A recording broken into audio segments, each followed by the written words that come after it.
Wiz Farm has evolved over the past 10 years. When we started producing crops and herbs, we're focusing mainly on mass production. And over the years, we've evolved now and we've targeted a niche market now where we specifically focus on organic herbs and organic crops. And all our herbs and crops are not necessarily from South Africa. We look at African crops and herbs. Yeah, bitter leaf is one of the medicinal plants from West Africa. In every food that we, as Nigerians or West Africans, we eat, mostly bitter leaf are there. I saw the market that here in this country that most people, the ones that we bring from West Africa is dried one. So I decided to go and do it, to go and bring the seed and plant it there to cut the market coming in.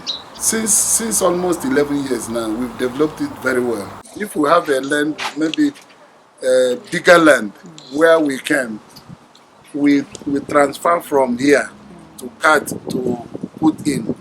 The same way we are pushing in the farm there, because the size we had in the farm last year is not what we have this year.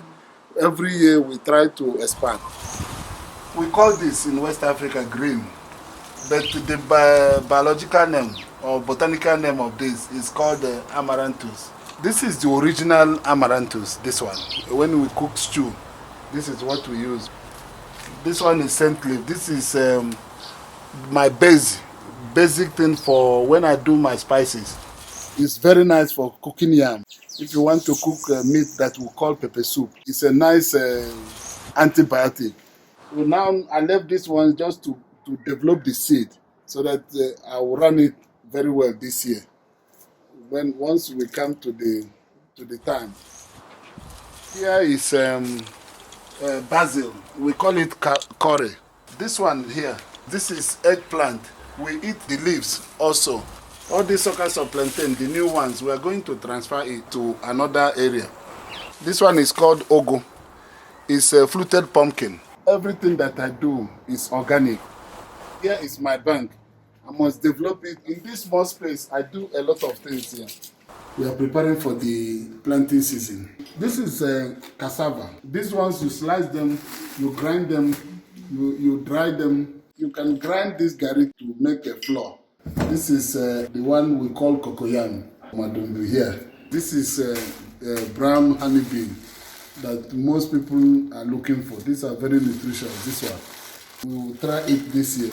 But we're also focusing on crops that are beyond the African continent. The rainbow maize and the Italian yellow maize that we focused on this year. We also do agroprocessing. For example, we process chili and other herbs into spices.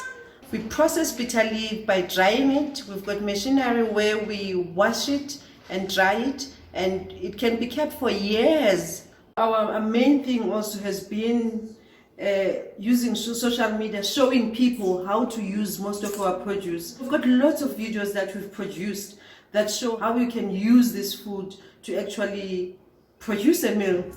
As you can see on the final product, the saint leaf brings out all the aroma. Now the pressure is on maize. Maize must produce all the food.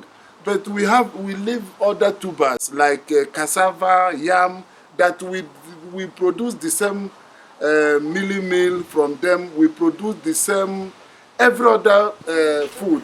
There are other things that other African people eat that is not here. Different types of melon and beans from Malawi, from Zambia, like this plantain. They eat it, so it's not here. And we must bring it here and make people know that Africans, we've got food that is ours.